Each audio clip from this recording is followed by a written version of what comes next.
आज हम बनाएंगे मैंगो बर्फ़ी, जो कि मैंगो से बनकर तैयार होती है और गर्मियों में ये मिठाई बहुत ही अच्छी लगती है। तो चलिए देखते हैं मैंगो बर्फ़ी की रेसिपी। मैंगो बर्फ़ी बनाने के लिए मैंने यहाँ पर एक पका हुआ आम लिया है।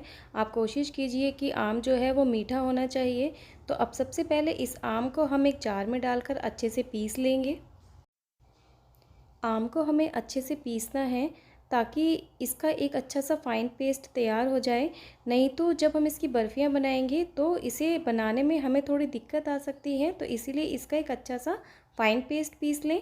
देखिए इस तरह से हमें जो है इसको पीस कर तैयार करना है। तो चलिए अब हम इसे एक बाउल के अंदर निकाल लेते हैं। तो मैंने यहाँ पर एक बाउल लिया है और उसके अंदर हम इस सारे पेस्ट को ट्रांसफ़र कर देंगे। तो लीजिए अब आम भी जो है पिस चुका है। तो चलिए अब हम बर्फ़ी बनाना शुरू करते हैं। बर्फ़ी बनाने के लिए सबसे पहले हम गैस पर एक कढ़ाई रखेंगे और उसके अंदर मैंने डाला है हाफ़ केजी दूध। ये दूध जो है आप फुल क्रीम भी ले सकते हैं या फिर टोन मिल्क भी ले सकते हैं। अब सबसे पहले इस दूध में हम एक बॉयल आने तक वेट करेंगे। अब दूध के अंदर जो है बॉयल आ चुका है, तो अब हम इसे थोड़ा सा रिड्यूस करेंगे ताकि ये थोड़ा सा थिक हो जाए।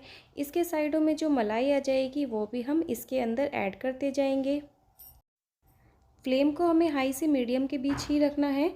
और आप जब इस बर्फ़ी को बनाएं तो आपको ये ध्यान रखना है कि आप थोड़ी भारी कढ़ाई का ही यूज़ करें, नहीं तो ये जो बर्फ़ी है वो तले में से लग सकती है, जल सकती है। तो चलिए अब दूध भी काफ़ी रिड्यूस हो चुका है, तो इसके अंदर हम आम की प्यूरी डाल देते हैं। ये आम जो है हम इसके अंदर ट्रांसफ़र कर देंगे। आम की प्यूरी को इसके अंदर डालते समय हम फ्लेम को लो कर देंगे और उसके बाद हम दूध को जो है रेगुलर चलाते रहेंगे ताकि ये जो दूध के अंदर अच्छे से मिक्स हो जाए। इस तरह से आपको जो है रेगुलर दूध को चलाते रहना है। अब दूध में हमें उबाल आने तक वेट करना है। जैसे ही दूध दोबारा से बॉईल होना शुरू होगा तो हम फ्लेम को फिर से मीडियम से हाई के बीच में लेके आएंगे। तो लीजिए आम की प्यूरी भी दूध के अंदर अच्छे से मिक्स हो चुकी है। अब जैसे ही दूध के अंदर आम डालेंगे वैसे ही दूध के अंदर जो है दाने बनने शुरू हो जाएंगे। इसका टेक्सचर बिल्कुल आपको ऐसा लगेगा जैसे कि दूध फटना शुरू हो गया है, लेकिन आपको यहाँ पर पैनिक नहीं होना है क्योंकि यही जो है इस बर्फ़ी का असली टेस्ट है। ये बर्फ़ी जो है हमारी इसी वजह से थोड़ी दानेदार बनकर तैयार होगी। बस आपको इस तरह से दूध को चलाते रहना है जब तक कि रिड्यूस ना हो जाए। अब दूध में अच्छे से बॉईल आ चुका है, तो अब इसके अंदर हम चीनी ऐड करेंगे। मैंने यहाँ पर 4 चम्मच चीनी ली है। चीनी जो है आप अपने टेस्ट के अकॉर्डिंग डालें, लेकिन इसके अंदर आप ज़्यादा चीनी भी ऐड ना करें क्योंकि आम भी जो है वो मीठा होता है। तो बस आप इसे इस तरह से चलाते जाइए। अब ये देखिए आपको इसके अंदर काफ़ी दाने दाने नज़र आ रहे होंगे, तो यही जो है रिड्यूस हो जाएंगी तो हमारी दानेदार बर्फ़ी बनकर तैयार होगी। तो बस देखिए दूध काफ़ी रिड्यूस हो चुका है। इसे चलाते हुए मुझे 3 से 4 मिनट हो चुके हैं। तो अब हम इसके अंदर मिल्क पाउडर ऐड करेंगे। यहाँ पर मिल्क पाउडर को हमें एक साथ नहीं डालना है, हम एक एक चम्मच करके मिल्क पाउडर इसके अंदर ऐड करेंगे और उसको अच्छे से मिक्स करते जाएंगे। नहीं तो क्या होगा कि इसके अंदर लम्प्स पड़ने शुरू हो जाएंगे, इसीलिए आप सारा मिल्क पाउडर एक साथ ना डालें। तो इसके अंदर हम धीरे धीरे सारा मिल्क पाउडर ऐड कर देंगे। मैंने यहाँ पर टोटल 4 चम्मच मिल्क पाउडर डाला है। मिल्क पाउडर डालने से हमारी बर्फ़ी का टेक्सचर भी बहुत अच्छा हो जाएगा और इसका टेस्ट भी बहुत ही अच्छा निकल कर आएगा। तो आप इसके अंदर मिल्क पाउडर ज़रूर ऐड करें। आप इसमें कोई भी मिल्क पाउडर डाल सकते हैं। मिल्क पाउडर जो है वो आसानी से ग्रोसरी शॉप पर मिल जाता है और मिल्क पाउडर जो है वो पाउच में भी मिलता है। तो अब मैंने जो है यहाँ पर सारा मिल्क पाउडर इसके अंदर डाल दिया है और हम इसे इसी तरह से चलाते हुए अच्छे से पका लेंगे। फ्लेम को हमें यहाँ पर हाई ही रखना है। हाई फ्लेम पर हम इसे रेगुलर पकाते जाएंगे। और अब एक चीज़ इसके अंदर हम ऐड करेंगे, वो डालेंगे इसके अंदर कलर। तो हम यहाँ पर फूड कलर यूज़ कर रहे हैं।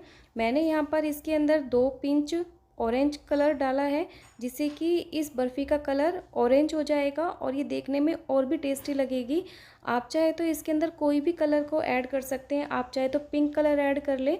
और अगर आप कलर नहीं ऐड करना चाहते हैं तो आप इस मिठाई को ऐसे भी बना सकते हैं, ये ऐसे भी बहुत अच्छी लगती है। तो बस देखिए ये जो हमारा मिक्सचर है वो बहुत ज़्यादा थिक होता जा रहा है, काफ़ी रिड्यूस होने लगा है, लेकिन इसे अभी हमें और पकाना है। जब तक ये पेस्ट जो है कढ़ाई छोड़ना शुरू नहीं करता तब तक हम इसे पकाते जाएंगे। अभी देखिए ये काफ़ी पक चुका है और ये नीचे से एकदम ड्राई होना शुरू हो चुका है। ये बिल्कुल जैसे खोआ होता है, मावा होता है, उसके टेक्सचर में आ जाना चाहिए, उस स्टेज तक हम इसे पकाएंगे। तो अब ये जो है पक चुका है, बिल्कुल ड्राई हो चुका है। ये देखिए ये कढ़ाई छोड़ना शुरू कर दिया है। तो अब हम फ्लेम को ऑफ़ कर देते हैं। अब आप कोई भी इस तरह का कंटेनर ले लीजिए और उसके नीचे ऑयल लगा लीजिए, चाहे तो आप बटर पेपर भी लगा सकते हैं। अब मैंने यहाँ पर इसके अंदर थोड़े ड्राई फ्रूट ऐड कर दिए हैं और साथ ही मैंने जो बर्फ़ी का पेस्ट बनाया था उसके अंदर भी ड्राई फ्रूट ऐड कर दिए और उसको इस तरह से इसके अंदर स्प्रेड कर लीजिएगा। अब इसे हम आधे घंटे के लिए फ्रीज़ के अंदर रख देंगे और जब ये सेट हो जाएगा तो इसको निकाल लेंगे। तो लीजिए आधा घंटा हो चुका है और हमारी बर्फ़ी भी अच्छे से जम चुकी है। तो इसे हम डीमोल्ड कर लेते हैं। तो इसमें से मैंने इसको निकाल लिया है, हल्का सा टैप करेंगे तो इजीली बाहर आ जाता है। इसके ऊपर से बटर पेपर को आप निकाल लें। तो लीजिए मैंगो की बर्फ़ी हमारी तैयार है और देखने में कितनी ज़्यादा टेस्टी लग रही है ये मैंगो बर्फ़ी। तो चलिए अब हम इसे पीसेस में कट कर लेते हैं। आप इसे अपनी चॉइस के अकॉर्डिंग पीसेस में कट कर सकते हैं। तो है ना मैंगो बर्फ़ी बनाना कितना ज़्यादा आसान। ये बर्फ़ी जितनी ज़्यादा टेस्टी लगती है उतनी ही जल्दी ये बनकर तैयार भी हो जाती है। तो आप इस रेसिपी को ज़रूर ट्राई कीजिएगा। अभी क्योंकि मैंगो का सीज़न भी है तो आप इस बर्फ़ी को आसानी से बना भी सकते हैं और इसे बनाना भी उतना ही ज़्यादा आसान है। आप जब इसे बनाएंगे तो आपको ये यकीनन पसंद आएगी।